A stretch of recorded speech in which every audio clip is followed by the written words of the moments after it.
지은 것이 하나도 그가 없이 된 것이 없느니라. 아멘. 사도 요한은요, 분명한 어조로 이렇게 말합니다. 나는 생명의 말씀에 대하여 내가 예수 그리스도에 관하여서 내가 들었다, 내가 눈으로 보았다, 그리고 우리가 자세히 보고 우리의 손으로 만진 바 되었다라고 요한일서 1장 1절은 그렇게 선언하였습니다. 그러면 이렇게 말합니다. 이 생명이 나타내신 바 되어 이 영원한 생명을 우리가 보았고 증언하여 너희 가운데 전하노니 이는 아버지와 함께 계시다가 우리에게 나타나신 바 되니라 라고 말합니다. 이 말씀이 요한복음 1장 14절 말씀이죠. 말씀이 육신이 되어 우리 가운데 거하심에 우리가 그의 영광을 보았다라고 말합니다. 그러면 요한일서 1장 3절에서는 계속해서 이렇게 말합니다. 우리가 그를 보고 들은 바를 너희에게도 전하는 너희로 우리와 함께 사귐이 있게 하려 함이다. 예수 그리스도 안에서 교제, 예수 그리스도 안에서 누릴 영광, 예수 그리스도 안에서 누릴 그 구원에 대하여 말하였던 것입니다. 이 은혜는 우리의 우월함을 증명하는 도구가 아니라 바로 자격 없는 우리에게 대하여 하는 감사와 하나님의 베풀어 주신 일방적인 선물임을 우리에게 말해주고 싶어 했던 것입니다. 너희들은 하나님의 은혜를 받는 자로서 항상 감사하는 자가 되어라 라는 맥락이었습니다.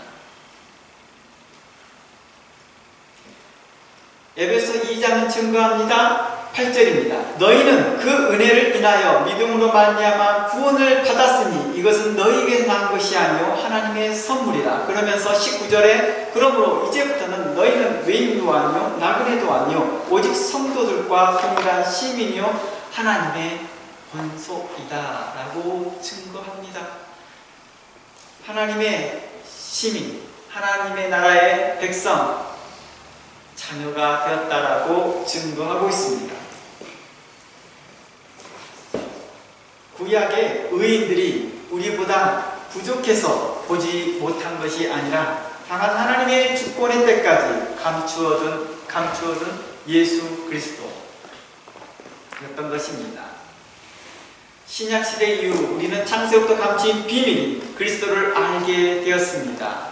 이로 인하여 우리가 이제 외인도 아니요 나그네도 아니요 예수 그리스도로 말미암아 이제 하나님 안에서 성도들과 동일한 백성이 되었다라고 말합니다. 하나님의 백성이 되었고 하나님의 자녀가 되었다라고 증거한 것입니다. 구약의 의인들과 선지자들이 당시 요한복음이 기록되어지고 요한일서가 기록되어지고 사도 요한계시록이 또 기록되어진 이 시기에 영지주의자들이 날뛰었던 그리고 교회를 혼란시켰던 그들의 주장들처럼 얼마나 많이 알고 있느냐가 보다 얼마나 예수 그리스도를 의지하고 믿느냐에 더 초점을 두고 있었던 것입니다. 구약의 의인들은 많이 아는 것보다 더 신실하게 의롭게 진실되게 믿는 것에 더 방점을 찍었던 것입니다. 물론 이 관점은 신약시대에도 동일한 관점이었습니다. 많이 아는 것보다 믿음에 대하여 이야기하였던 것입니다. 그런 믿음이 어떤 믿음이었느냐 라고 하였을 때 사도 요한은 요한일서 1장을 통하여 이렇게 말합니다. 현재 진행형적인 믿음을 이야기하고 있습니다. 과거에 내가 이런 믿음을 가졌어 라고 하는 것은 참고가 되었습니다. 그리고 과거에 내가 이런 믿음을 가졌어 라고 하는 것은 앞으로 나아갈 길에 대한 원동력이 되었습니다. 하지만 현재 나의 믿음이 과거에 비하여서 터무니없이 부족하다 할 때 그 과거의 믿음은 전혀 계산되지 못하더라는 것입니다. 그래서 사도 요한은 요한복음 1장을 통하여서 현재의 믿음을 이야기했습니다. 현재 진행형적인 믿음이었습니다.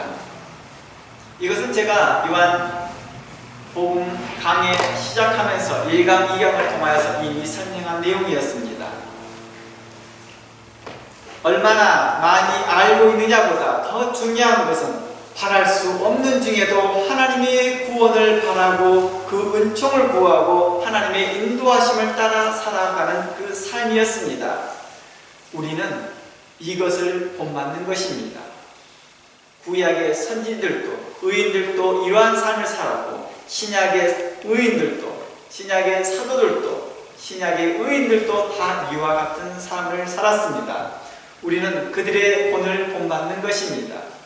구약의 말씀을 구약의 믿음에 대해 잘 설명해 둔 것이 히브리서 11장 내용입니다. 히브리서 11장 1절부터 읽어보겠습니다.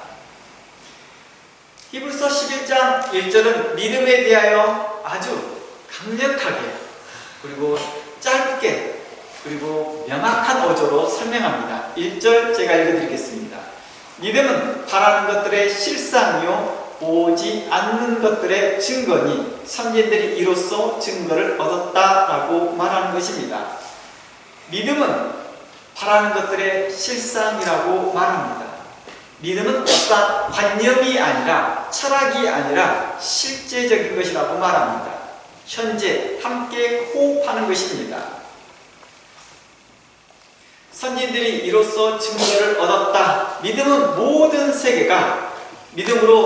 세계가 하나님의 말씀으로 지어진 줄 우리가 아나니 보이는 것은 나타난 것으로 말미암아 된 것이 아니다라고 말합니다. 이 말씀을 요한복음의 말씀과 연결시켜서 본다면 믿음으로 모든 세계가 하나님의 말씀으로 이곳에서 말하는 하나님의 말씀을 예수 그리스도로 연결시켜도 무방하겠죠. 예수 그리스도를 통하여서 우리가 되어진 것을 우리가 믿는다라고 말하는 것입니다. 그 믿음을 사도 요한은 요한복음 1장 1절에서 3절까지를 통하여서 증거했던 것입니다. 우리가 아나니 보이는 것은 나타나는 것으로 말미암아 된 것이 아니다라고 말하는 것입니다. 즉 우리에게 말하는 것은 보이지 않는 것들이 분명코 있고 그것에 대해서 우리의 믿음을 요구했다는 것입니다. 4절 말씀에 이렇게 말합니다. 믿음으로 아벨은 가인보다 더 나은 제사를 하나님께 드림으로 의로운 자라 하는 증거를 얻었나니 하나님이 그 예물에 대하여 증언하심이라.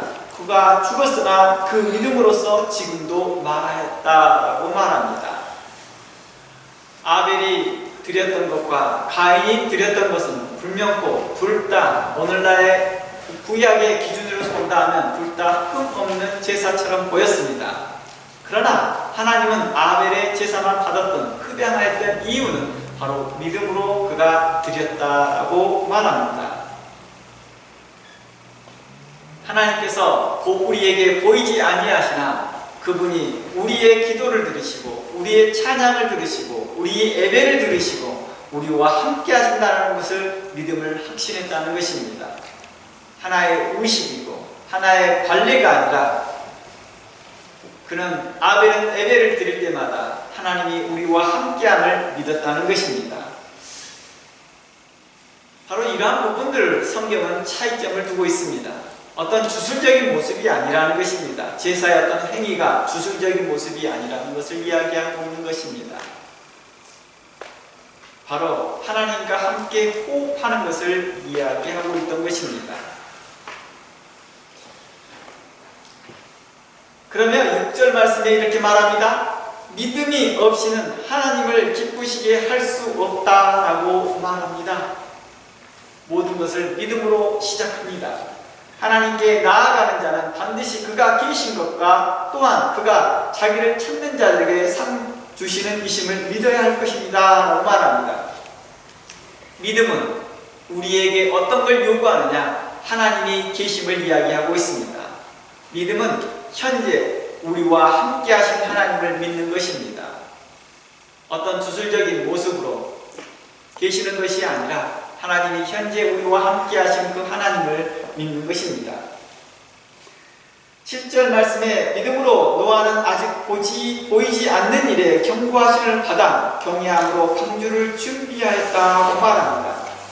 아직 보이지 않는 일에 경고를 받았다라고 말합니다.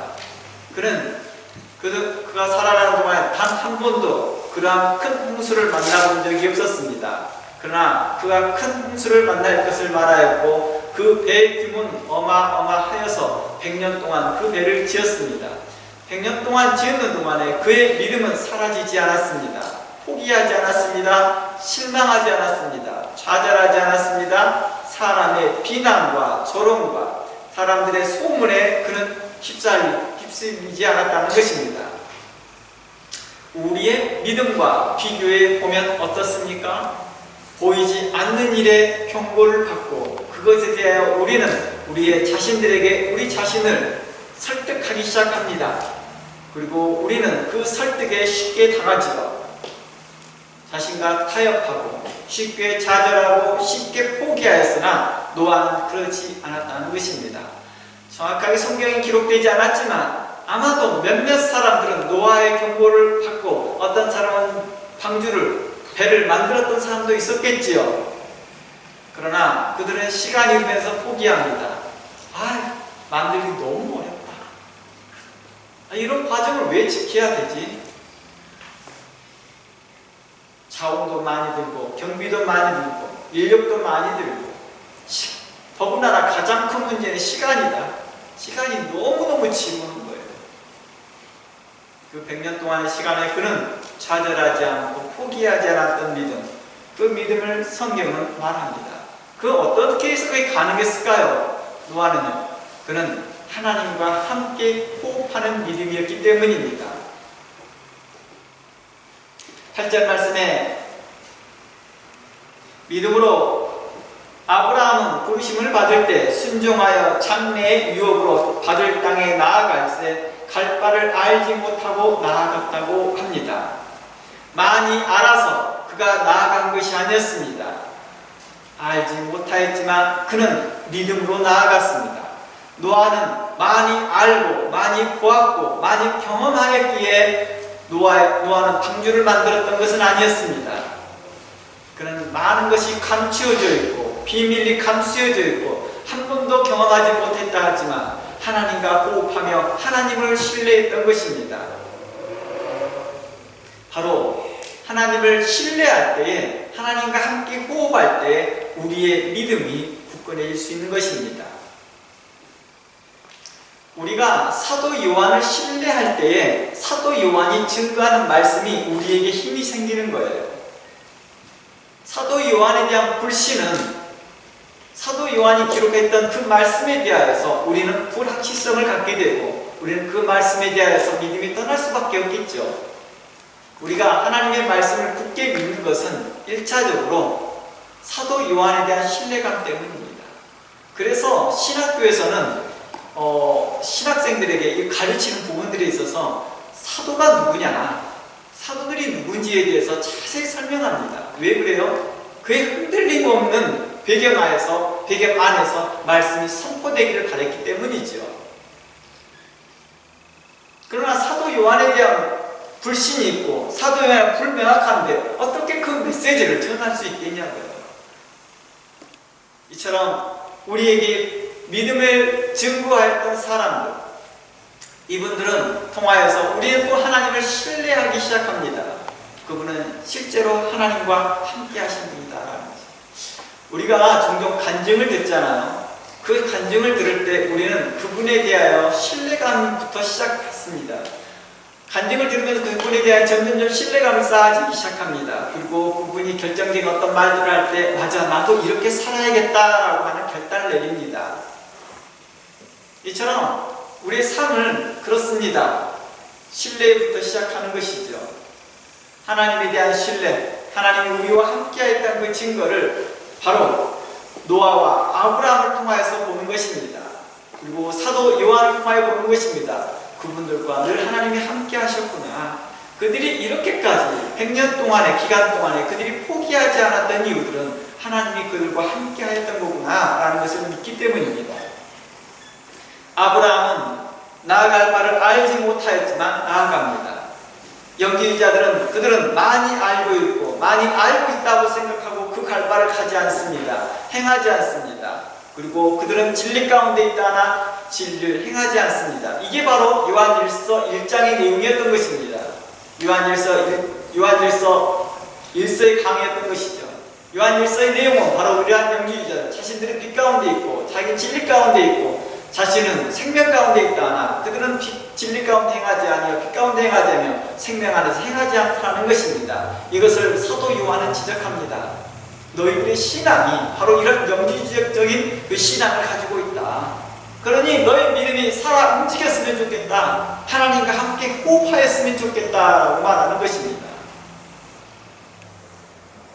9절 말씀에 믿음으로 그가 이방 땅에 있는 것 같이 약속의 땅에 거류하며 동일한 약속을 유업으로 함께 받은 이삭과 야곱과 더불어 장막에 거했으니 이는 그가 하나님이 계획하시고 지으실 터가 있는 성을 바라였다라고 말합니다. 그가 가지고 있는 그 소망, 하나님께 향하였습니다. 하나님께 주신 약속, 그가 현재 자기 손에는 갖지 않았지만은 계속해서 하나님의 그에 대한 소망을 잃지 않았다는 것입니다. 거기다 확실한 소망으로 성 하나를 크게 지어 큰 나라를 세워서 그 땅에서 거하게 했을 텐데 그러지 않더라는 것입니다. 그에게 준 땅은 다른 강대국에 비하면 척박한 땅이었습니다. 아주 작은 땅이었습니다. 제가 전에도 말씀드렸지만 애국을 굳이 출애굽할 필요가 있었느냐? 나올 필요가 있었느냐? 왕을 죽이고 왕을 하나님께서 멸하시고 그 새로운 왕으로 이스라엘 족속을 세우면 되지 않았겠느냐? 그리고 그 비옥한 애국 땅을 이스라엘에게 주었다 한다면 이스라엘 백성들은 이렇게 생각할 수 있겠죠. 와, 우리가 바라는 땅이 이런 모습일 거야.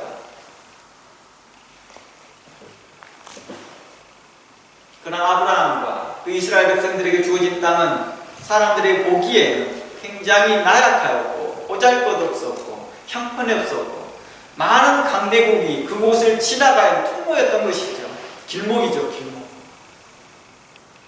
거기서 비즈니스를 하면 뭔 장사는 될지는 모르지만은 거기서 거주한다는 건 그래서 좋은 방법은 아니겠죠. 그런 공간을 하나님은 허락해 주십니다. 그리고 약속했던 그 땅 안에서도 어떻습니까? 늘 어려움이 있습니다. 항모하여 비옥하지 못했던 그 땅에서 그들은 계속해서 그 자리를 머물면서 살고 있더라는 것입니다. 성경은 우리에게 계속해서 말을 합니다. 가나안 땅에 대한 여러 가지 정보들이 있습니다. 물론 가나안 탐지하였던 그 사람들이 보았던 그 비옥한 땅의 모습과 현재 이스라엘 백성들이 살고 있었을 때 그 모습은 매우 다른 모습으로 비춰지기 시작합니다. 실질적으로 그들이 살았을 때는 어땠습니까? 늘 전쟁을 통하여서 그것은 빈곤의 연속이었습니다. 아브라함은 어땠습니까? 약속의 땅 가나안 땅에 왔을 때에도 그는 그곳에서 흉년을 만나 아무 먹을 것이 없었습니다. 어때요? 가나안 땅이 항상 풍족했나요? 그러지 않았다는 것입니다. 아마 정탐꾼이 갔을 때 아마 절묘한 타이밍에 아마 큰 포도를 봤나 봅니다. 그것이 항상 365일 그리고 매해마다 풍성한 과일이 맺은 것이 아니라 아브라함이 갔을 때는 가고 얼마 안 있어 흉년을 만나 결국은 애국으로 향할 수밖에 없었습니다. 그는 그곳에 있으면서도 늘 하나님의 그 계획하시고 지으실 터가 있는 성을 바라했다라고 말합니다. 우리의 소망은 어디에 있습니까? 우리의 믿음은 어디에 있습니까? 성경은 계속해서 이야기합니다. 아브라함을 믿음을 본받는 자를 향하여서 이렇게 말합니다. 바랄 수 없는 중에 바라였다라고 말합니다. 자신의 환경, 자신의 처지를 보고 비관하는 것이 아니라 하나님께서 여전히 이 자신을 통하여 일하실 것이며 하나님이 일하실 것을 믿었던 것입니다. 그리고 하나님이 약속하신 그 약속을 이루실 것을 믿었던 것입니다. 우리에게 하나님께서 이루실 일들을 신뢰하기를 원합니다. 11절 믿음으로 사라 자신도 나이가 많아 탄산하여 잉태할 수 없는 힘을 얻었으니 이는 약속하신 일을 기쁘신 줄 아닙니다. 생물학적으로 50이 넘으면 여자는 아이를 출산할 수 없는데도 불구하고도 사라는 90의 나이에 아이를 출산합니다. 이는 바랄 수 없는 중에 하나님께서 그 약속하신 것을 주셨다는 것입니다. 믿음으로 받았다라고 말합니다. 그리하여 허다한 별과 해변에 무수한 모래와 같이 많은 후손이 생육하였다고 말합니다. 히브리서에서는 더 자세하게 이야기를 다 꺼내지 못합니다. 너무 많다. 이런 이야기들이 너무 많다. 그래서 간략간략하게 이야기만 끝나고 맙니다. 그러면서 다니엘도 이야기합니다. 다윗도 이야기합니다. 다니엘의 세 친구의 내용도 나옵니다. 우리 구약을 성경을 찾아보면 다니엘서를 찾아보면 다니엘의 세 친구, 그들은 불광로 앞에서, 그리고 다니엘 사자굴 앞에서 그들의 고백이 있었습니다. 다윗은 사울왕에 쫓기는 그 와중에 그는 고백합니다. 이들의 고백은 단순히 어떠한 위기를 모면하기 위한 어떤 기도가 아니었습니다. 우리 그런 거 있잖아요. 위급할 때만 기도 나오는 때가 있잖아요. 그런 기도가 아니었습니다. 상세전부터 계신 하나님 한 분만으로 충분하다는 그런 체험적, 그런 확신적 선언이었던 것이죠. 다니엘의 세 친구를 한번 봅시다. 다니엘서 3장 17절 18절 가보면 다니엘서 그의 내용에 다니엘 3장 17절 18절 보면 그들은 이렇게 말합니다. 주님께서 우리를 구원하지 않으실지라도 우리를 이 불굴덩이에서 우리의 육신의 생명을 구원하지 아니할지라도 그리 아니하실지라도 나는 황금 신상에 절하지 아니하겠습니다 라고 말합니다. 느부갓네살의 왕의 금신상 앞에 굴하지도 않았던 사드락과 메삭과 아벤누고의 고백은 기독교 신앙, 우리의 신앙의 가장 높은 경지를 보여주고 있는 것입니다. 우리가 본받아야 할 신앙이죠. 그는 현장에 보이지 않았습니다. 자신이 살 수 있는 길은 없었습니다. 심리적 압박이 어마어마하겠죠. 심리적 압박. 주변에서 자신을 향한 비난, 자신을 향한 혐오스러운 말들, 자신을 향한 사람들의 웅성대는 말, 그 말뿐만 아니라 실질적으로 불가능가 있으면서 그곳에 던지려는 왕의 명령, 엄중한 명령들, 그러한 긴장감 가운데서 그는 포기하지 않습니다. 그리고 말합니다. 하나님이 나와 함께 하십니다. 그걸 확실히 믿었던 것이죠. 어디에서 나왔을까 이런 기도가요. 그는 체험했기 때문이죠. 확신했기 때문이죠. 구약의 선진들을 통하여 그리고 자신의 삶 가운데 그는 체험했던 것입니다.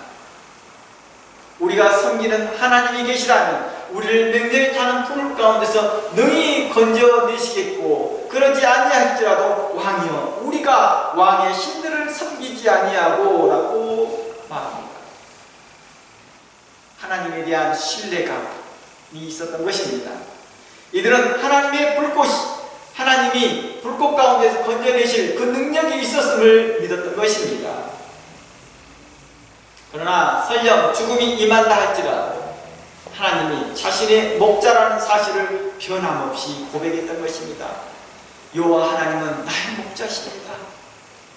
지금도 함께 하셨고 과거에도 함께 하셨고 앞으로도 함께 하실 것이며 나의 바랄 그 성에서 내가 그곳에 거할 것입니다 라는 그 신뢰감이 있었던 것입니다. 하나님 한 분으로 충분합니다. 그러한 고백의 실제적인 모습이겠죠. 다니엘의 이 세 친구들은 바로 하나님 한 분으로 충분합니다. 나의 삶을 만족합니다. 예수 그리스도이면 충분합니다. 라고 하는 그 실제적인 모습이었습니다. 삼위일체 하나님, 그 하나님을 다 알지 못한다 할지라도 예수 그리스도 한 분만으로도, 또 하나님 구약의 성도들에게는 하나님 성부 하나님 한 분만으로도 그들은 충분했던 것이었습니다. 믿음은 관념과 지식의 동의와 강한 의지를 넘어서 현재 함께 호흡하는 것입니다. 믿음은 관념에만 머무르지도 않고 어떤 지식의 동의에만 머무르지도 않고 내 강한 어떤 의지에만 머무르는 것이 아니라 현재 나와 함께 호흡하는 것이라는 것입니다.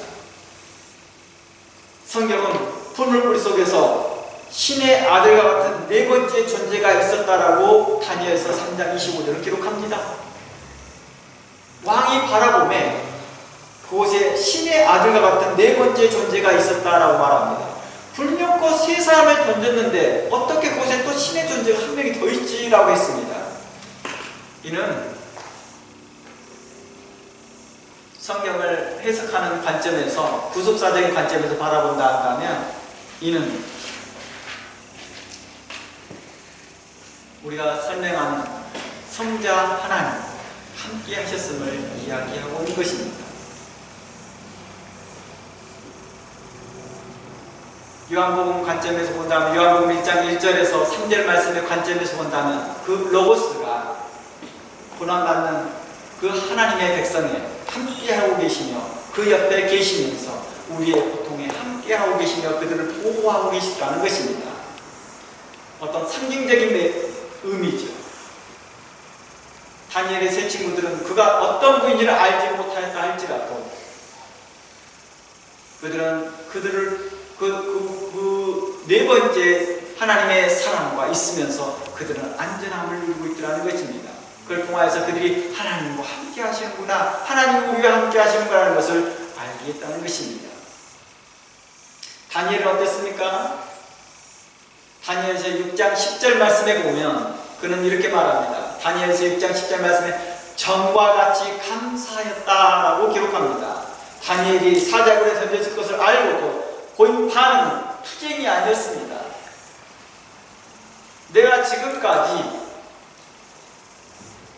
이 나라에 바친 헌신과 노력이 얼마나 많은데 나한테 이런 대우를 취하느냐 하고 나를 이렇게까지 신뢰하지 못하느냐, 나를 이렇게까지 비방하느냐라고 투쟁하고 전투적 자세로 나가는 것이 아니라 하나님께 그냥 감사만 했다는 것입니다. 또한 하나님에 대해 불평하지도 아니하고 그는 하나님께 감사하더라는 것입니다.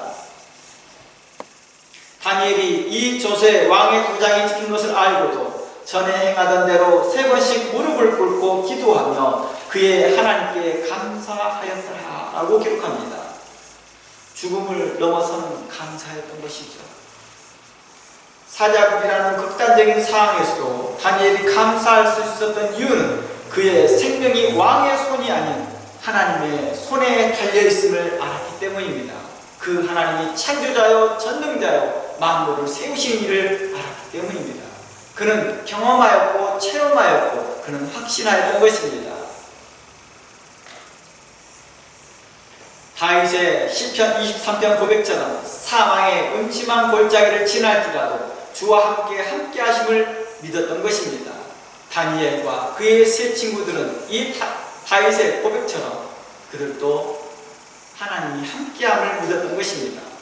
다윗은 다니엘의 세 친구보다 먼저 계시면서 그들에게 이러한 신앙의 고백을 남겼고, 이 신앙의 고백은 다윗을 신뢰하였던 다니엘과 다니엘의 세 친구가 하나님을 그대로 신뢰했던 것입니다.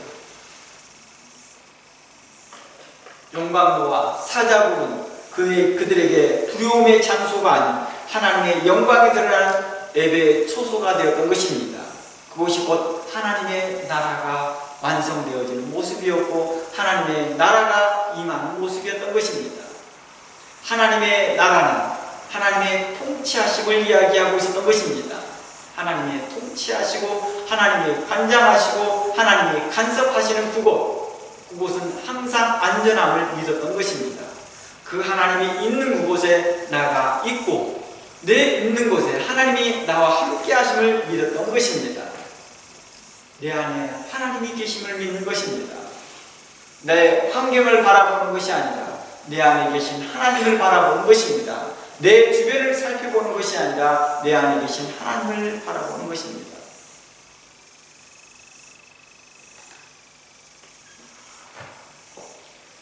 사도 요한은 바로 이러한 실제적이고 능동적이고 현재적인 믿음을 말하고 있었던 것입니다. 그리고 현재 그리스도 예수 안에서 성령으로 함께 호흡하는 믿음, 그 믿음을 우리에게 말하고 있는 것입니다. 사도 요한이 말하는 믿음은 바로 이 믿음이었고, 이 믿음에 대하여 이야기하는 자가 관점에서 성경은 말하고 있는 것입니다. 사도 바울, 사도 베드로도 바로 이러한 믿음을 이야기했던 것입니다. 시편 23편은요, 구약과 신약의 성도들뿐만 아니라 오늘날 모든 성도들의 신앙이 고백이 되어야 할 것입니다. 우리들은 다윗을 신뢰하며 그 다윗의 고백에 우리는 함께 동의하는 것입니다. 지적인 동의가 아닌 것입니다. 이는 다윗의 삶을 인정하는 것이고 다윗이 어떤 상황에서 그렇게 고백했는지를 아는 것입니다. 그냥 이 문구가 좋기 때문에 하는 것이 아니라 다윗의 상황에 들어가 보는 것입니다.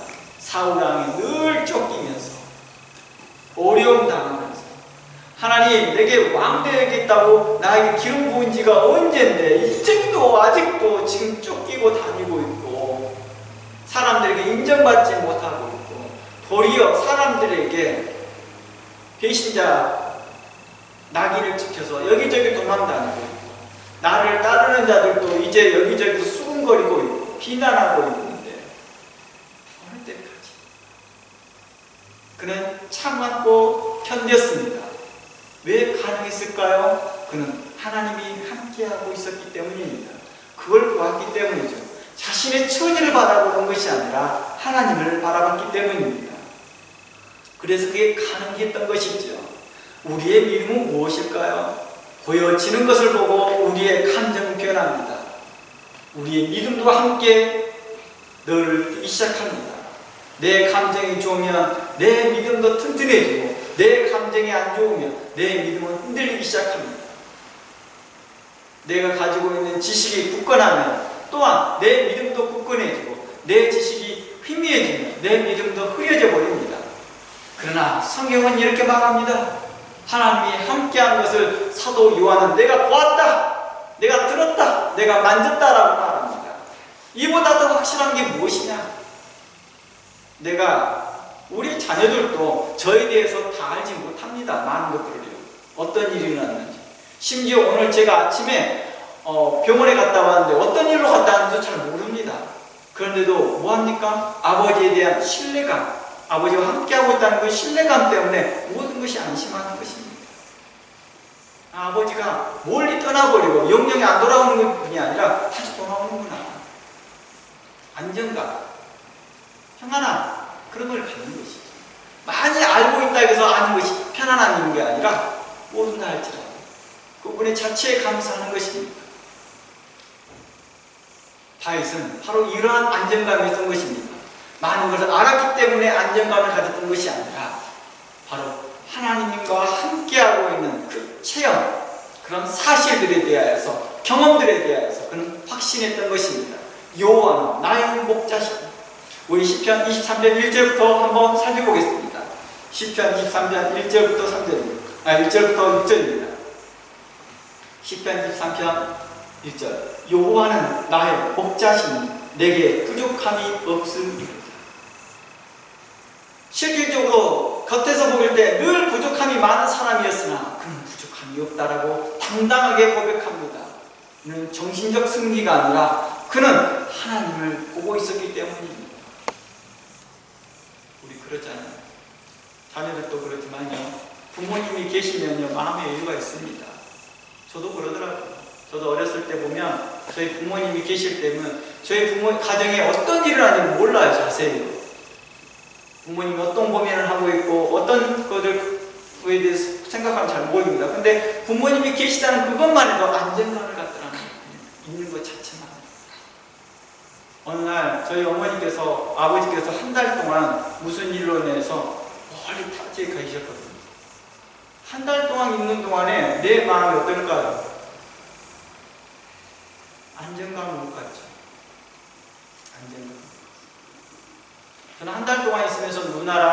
형들이랑 같이 있으면서요.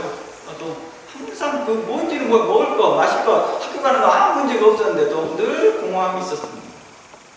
근데 한 달 만에 다시 봤을 때는 왜 그랬는지 모르지만 저 멀리서 온다는 그 소식만 들어도 달려갑니다.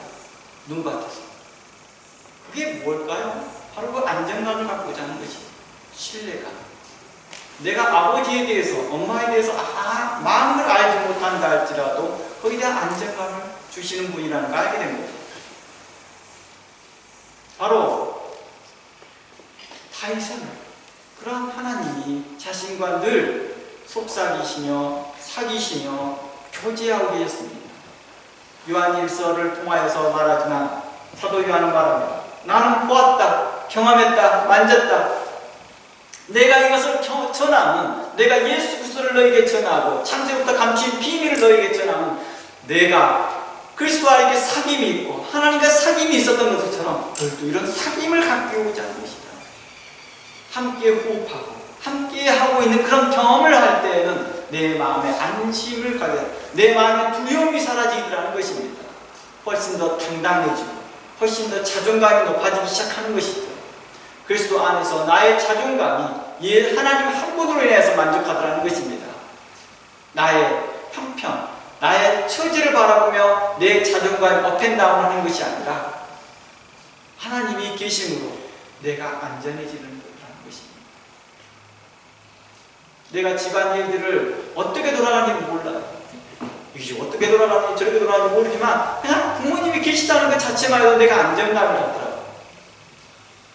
하나님에 대한 신뢰감, 하나님은 전능하시다, 하나님 만물을 창조하셨다. 이것이 바로 우리로 안정을 갖게 합니다. 그래서 제가 신학교를 갔을 때 제일 먼저 배우는 게 무엇이냐? 신론을 배워요. 조직신학에서 하나님이 어떤 분이냐를 가르칩니다.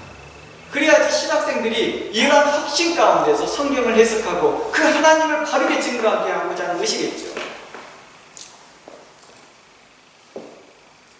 내가 그 하나님에 대한 신뢰감, 안정감을 가질 때 내가 하나님에 대해서 다 알지 못한다 할지라도 기본적으로 그 하나님에 대한 기본 나이를 배우고 난 후부터 나는 그 말씀에 대한 신뢰감을 갖고 말씀을 증거하기 시작하는 거고, 그 말씀을 연구하고 살펴서 그 말씀이 내게 어떠한 것인지를 증거하고 말하는 것입니다. 내게 부족함이 없습니다. 나는 하나님 한 분만으로 충분합니다 라는 고백입니다. 2절, 그가 나를 푸른 풀밭에 누이시며 쉴만한 물가로 인도하는 듯하다. 다윗은요, 푸른 풀밭에 쉬는 때보다 도리어 못 먹고 굴에 피하고 다니고 여기저기 피해 다닐 때가 더 많았음에도 불구하고 그가 어디에 있든지 푸른 풀밭이라고 말합니다. 우리의 찬송가도 이런 찬양이 있습니다. 중한재진 벗고 보니 내 영혼이 은총이고 중한재진 벗고 보니 그 어디나 하나님의 나라입니다. 하나님이 통치하시는 곳입니다. 내가 그곳이 푸른 풀밭과 같습니다. 내가 그곳이 쉴만한 물가와 같습니다 라고 고백하더라는 것입니다. 이게 그냥 지적인 동의일까요? 이게 정말 훌륭한 시이고 내가 아름다운 말이기 때문에 기억하고 있는 걸까요? 아니었습니다. 다윗의 이 고백은 다니엘에게, 또 다니엘의 그 세 친구에게 어땠을까요? 직접적인 영향을 줬습니다. 그들은 영광로 앞에서, 사자굴 앞에서 그들은 자신들의 현재의 위치, 현재의 그 상황에 대해서 한탄해하고 원망해하고 좌절하는 것이 아니라 하나님께서 자신들을 위하여 쉴만한 물가로 푸른 풀밭으로 인도할 것을 믿었던 것입니다. 신뢰했던 것입니다. 현장에 보여지는 것을 보는 게 아니라 보여지지 아니한 그 토성을 바라보았던 그 아브람처럼 말입니다. 내 영혼을 소생시키시고 자기 이름을 위하여 의의 길로 인도하는도다. 내 영혼을 소생시키신다. 내 마음에 좌절된 마음, 내 마음에 낙심된 마음들을 다시 한번 회복시키십니다.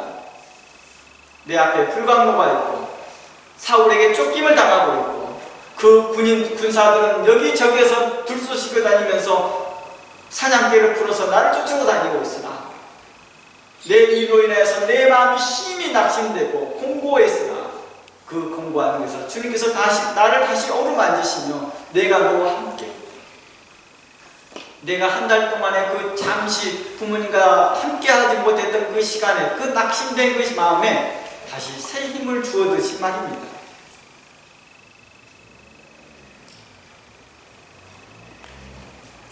모든 자녀들이 그러겠죠. 모든 사람들이 그러겠죠.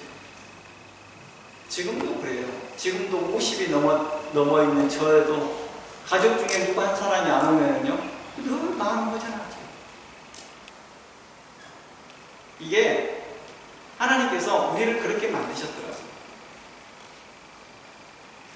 하나님을 본성적으로 하나님을 찾아오게 했다라는 것입니다.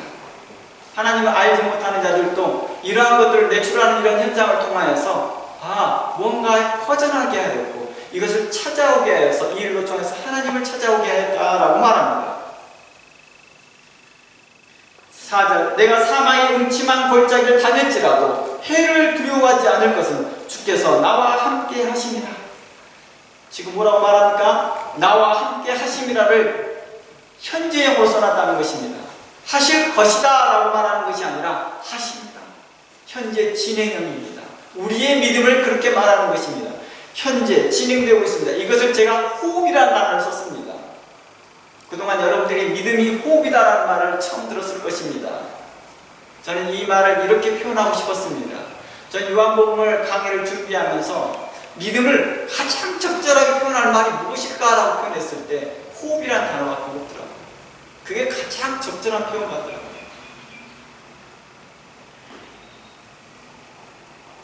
내가 사망의 음침한 골짜기, 내가 영광로에 들어가고 7배나 당일보다 7배나 더 뜨거운 영광로에 들어가고 굶주린 사자들이 있는 그 굴에 있는 내 앞에 섰을 때에도 내가 두려워하지 않은 것은 주께서 나와 함께 하십니다.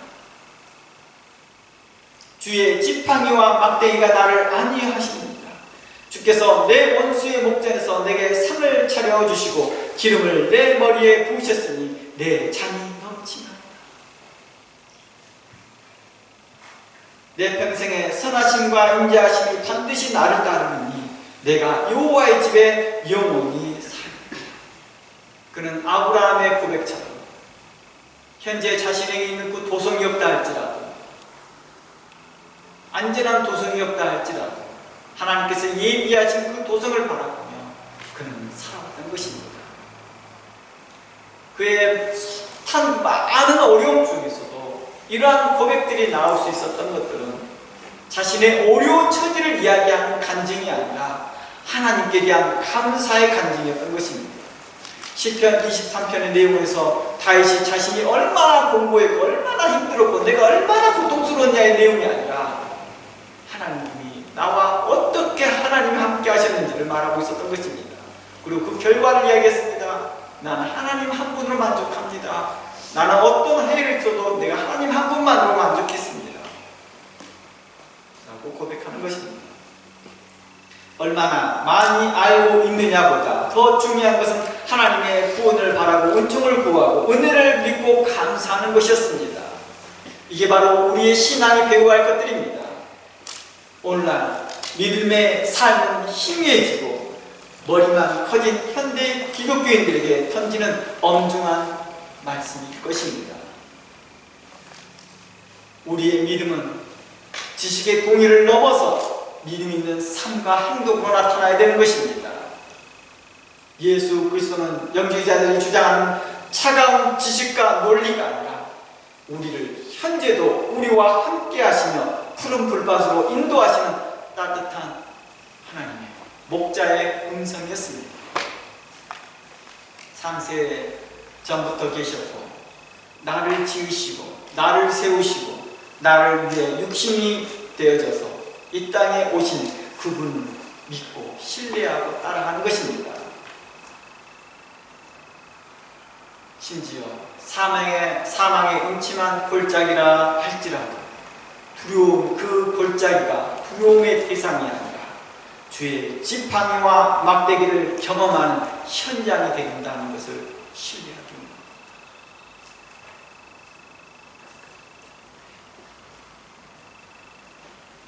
두려움의 현장을 하나님의 통치를 바라는 현장, 하나님의 통치를 경험하는 현장으로 바꾸는 것은 바로 우리의 믿음이었습니다.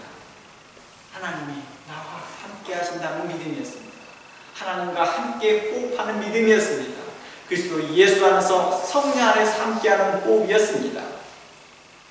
창조주 하나님 예수 그리스도께서 나의 목자 되셨다는 이 놀라운 신비가 우리의 삶 속에서 시편 23편의 고백처럼 날마다 내 잔이 넘치는 은혜로 나타나기를 주의 이름으로 소망합니다. 이 은혜가 말씀과 만남교회 모든 성도들에게 또한 하나님의 교회와 하나님의 거룩한 성도들에게 함께하기를 주의 이름으로 축원합니다. 다 함께 기도합니다. 하나님 감사합니다. 지금까지 우리를